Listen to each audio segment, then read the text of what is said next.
You are loved, you are safe, you are protected, and it is safe to receive. And that is the main message that's coming through today. Hi, beautiful people. This is Violet Sky. Welcome to my channel. If you have found this page, please do like, subscribe, share if you feel led to. Now, I'm going to share a story about a dragonfly, and I'm still trying to understand why I'm being led to share this story, but I imagine it's all going to make sense at some point. Now, a few weeks ago, my daughter came to me and she says, you know, there's a dragonfly. There's a dragonfly over here, Mommy. There was a dragonfly. It had landed on our porch. And she's like, the dragonfly, it's just here. It's not moving, Mommy. Come see. Come look at the dragonfly. So I go to the dragonfly and I see it. It's just sitting there. It has a broken wing. And I'm gung ho now. I'm like, all right, we've got I love dragonflies. So I see the dragonfly. I'm like, this dragonfly has landed on the right place because we are about to get you all fixed up, buddy. So, you know, I get a container, we poke holes in it, I do my research. Like, what does it need to eat? What does it need to flourish? And so on and so forth. And actually what I learned is that dragonflies are cannibals of sorts. Dragonflies actually eat bugs. And I didn't know that they eat live bugs. So I got on my Zoolander-ish, okay? You should have seen me out there. I got some sugar water and I've got this little trail. So the ants are going. I'm like, yes, we're going to get you fed, baby.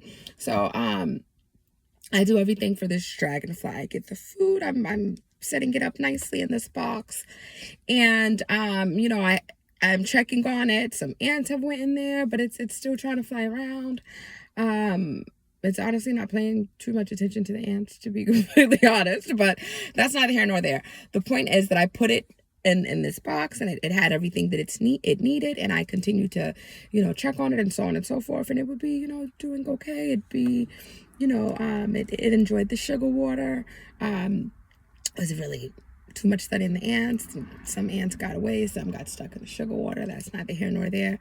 The point is, I continued to check on this dragonfly, and at some point when I came to check on the dragonfly was in a worse state than it was when I initially put it in the box.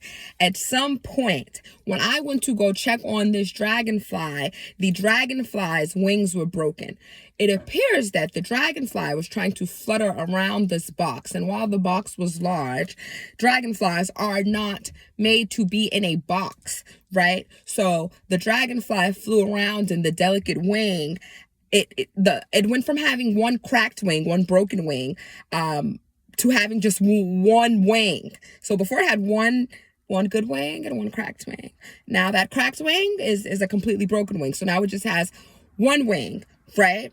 So at this point, I'm like, oh my God, what have I done to this dragonfly? So at this point, I open up the box and I'm like, fly, dragonfly, fly. But at this point, the dragonfly cannot fly. And, you know, I'm just hopeful for the dragonfly, and I'm just like, okay, eventually he's going to muster up the strength to get up out this box. I did some more research, and I learned that they can actually fly with a broken wing. So I was disturbing him. Maybe he was napping. But in any case, as he tried to get out this box, he broke the other wing, and the dragonfly could go nowhere. And at some point, I sat the dragonfly on a leaf on a tree and, you know, just let nature take its course. However, reflecting on that dragonfly situation, that dragonfly did not come to me. That dragonfly did not come to me and say, hey, help me, man. That dragonfly didn't come to me.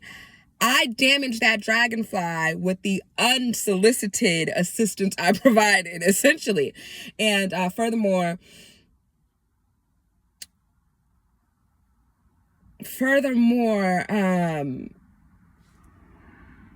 I thought I was doing something good. I started with pure intentions, but the pure intentions didn't end well. And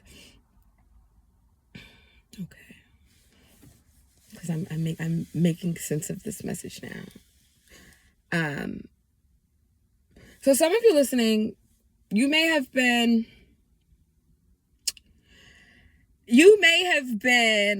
me in the situation where you're providing unsolicited assistance for someone, giving them the things that they need. And essentially, you know, I went on Google, I felt like I had all the answers, right? So essentially being the person in the situation where you see what's wrong and you can address it and let's fix it, right?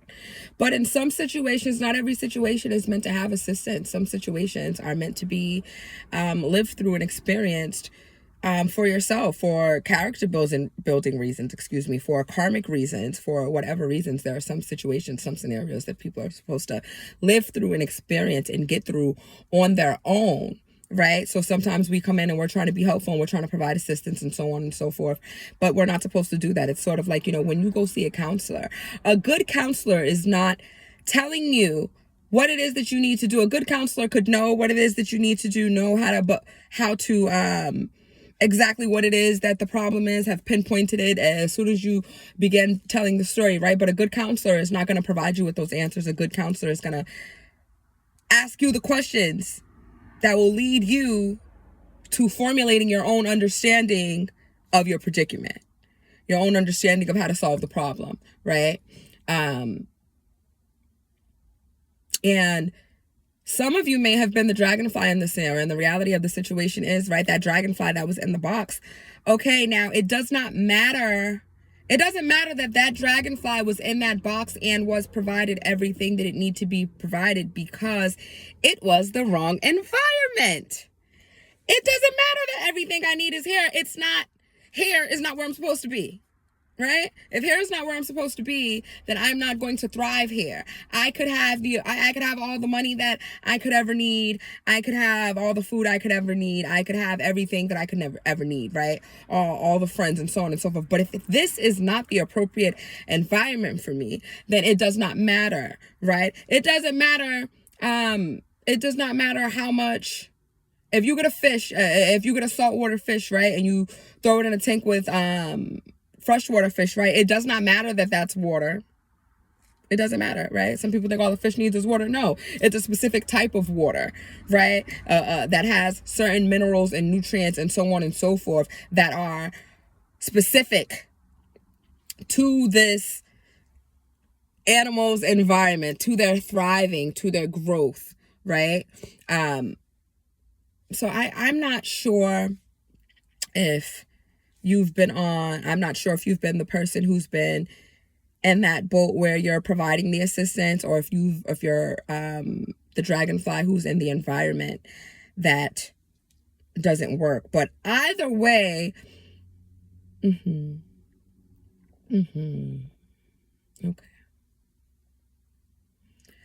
Either way, okay, Spirit. All right. Okay. So, in some situations, right, this dynamic is the beginning of a narcissist, empath dynamic. And it starts here, and it might go from the person who received the help might be in a place where they now feel like they're entitled to the help, right? And you may have been in a situation where you assisted someone, and then now, right, they're going, I didn't ask for this. I didn't ask you to do that. You did that on your own accord. So what if you did that? I didn't ask for it. I didn't tell you that I needed help. I didn't tell you that I was struggling. I didn't ask. Or even I told you I was struggling. I didn't tell you to help me. I told you I was in jail. I used my one phone call to call you and tell you I was in jail. I didn't say bail me out. You did that on your own. Right? Oh, I told you my kids was hungry. I didn't tell you to feed them. There are people who do things like that, right? But then there are other people who are providing all the assistance, and they feel like, I've done all this for you, right? Or people are doing things because some people feel like, if I'm giving to this environment and I'm building this environment, then I am essentially the god of this environment, right? I control this environment. This is my environment, okay? Wherever you have been, whether you were the dragonfly in the box or you were the person on the outside, and whichever one you have been through, I don't believe that I'm speaking to the narcissist. I believe the narcissist was either the person who was giving the help to maintain control or acting as if they're so entitled to this help that they never asked for. Whatever the case is, you're not there anymore, right? That narcissistic environment, that dynamic, you've experienced this, but you've lived through this and you've grown from this. And now you're in a situation where you're like, no, I don't want to be I don't want to be the person who's giving too much or doing too much. I just heard that. I don't know if you guys know that song. Baby, am I doing too much? You know that song from back in the day. I'm leaving messages and voicemails telling you I miss you. All of that. You don't want to be that person, right? Or you could be the person who is like, I don't want to receive. I don't want you to do anything for me, because I've had people do things for me and they're going, oh, I paid your phone bill. Why are you not answering your phone? Right? You don't want to be that person where people are doing things for them because they think that now they can tell you how to live your life. And I feel like some of you are currently in a predicament or a situation where you have someone whose intentions that you're questioning. You're questioning this person's intentions, and you want to know, is it safe? Is it safe to love this person fully or show myself to this person fully? Is it safe to receive from this person fully? Are their intentions pure? Is this love bombing? And I just want to affirm from you that you have experienced this and you've left these situations before. But these situations have given you the necessary insight, right? They've given you the necessary knowledge, the necessary lessons to proceed in this. I don't want to say proceed with caution, because it's not so much of proceeding with caution, but essentially you can proceed trusting yourself. You can proceed knowing that you've learned all the lessons to navigate this situation successfully, to move through this situation, and be sure that you're not going to be blinded by rose-colored glasses, that you won't be caught with love bombing, that your intuition can be trusted because you've learned these lessons. And I'm going to be real. I am not here. This reading is not here to tell you, oh, this person has these wonderful intentions and so on and so forth, because it's about you. And I'm here to talk about you and what's going on with you. And I want you to know that it's safe to trust yourself. You can navigate these situations. You can trust your intuitions. You can trust your intuition, your nudges, like your inklings. You can trust those. You can trust this ain't that. Okay. And I to be completely honest, I'm trying to be very careful, because I don't want to say this is your person, this is your situation, this is your job, this is your whatever the situation is. It's because it's about you trusting yourself. What I say doesn't matter. That's why I don't want to say it, to be completely honest. I don't want to interfere with your process and your journey of learning to trust yourself, and that's where you are at. And I want you to know that it's safe to trust yourself. It's safe to receive. It is. It's safe to give. It's safe to receive. It's safe to be 100% you. It's safe to trust yourself, to trust your gut, to trust your ear ringing, to trust your confirmation burp, to trust whatever. You trust that. You read that. You know that. And okay. All right. Okay. And listen to what you want to trust. Listen to yourself. Let me rephrase that. Not listen to what you want to trust. Listen to yourself. You can go on Google. Spirit is showing me a bunny, and there's a reason that they're showing me a bunny. A bunny is my animal, okay? A bunny is my spirit omen. I am someone who I got my license at 30 years old, Okay. And I got my license at 30 years old because I had a severe fear of driving, but I eventually got it. I got my license after I had 4 permits before I even took a road test, because I just kept getting them. And all right, that, that's the written part, but I was afraid, and I overcame that. But this is about the omens, the bunnies. Okay, now I see bunnies often. Well, once I got my license, I began seeing bunnies often. I live in an area where a coyote might run in the road, a deer might run in the road, a fox, a bear. We really don't know, but things run in the road often, right? And now bunnies can run in the road, but bunnies are much smaller, right? You can almost roll right over a bunny, right? I mean, I do dodge them. I don't want to hit the bunny. But I said that to say, now I often see bunnies. And for me, when I see bunnies, it's not what Google will tell me I see bunnies for. That's the moral of the story. That's the point of the story. I could go on Google, and Google could tell me all about fertility, and Google could tell me all about rebirth, and so on and so forth. But when I see bunnies, I don't see them when I'm driving on the road. I tend to see bunnies a lot, and it'll be before I get in my car or when I arrived somewhere, right? And if I see it before I get in my car, when I arrive, it means that there will be, and it never fails, I will see something on the road. Something will come out into the road, right? That is my personal bunny omen. Right? That when I'm seeing bunnies everywhere, it's a reminder for me to be very careful on the road. And it never fails. It never fails that I'll be on the road and a coyote or a deer or something, and I'll be like, you see, I knew it. I just seen all those bunnies when I walked out my homegirl's house. All those bunnies were sitting over there. It never fails.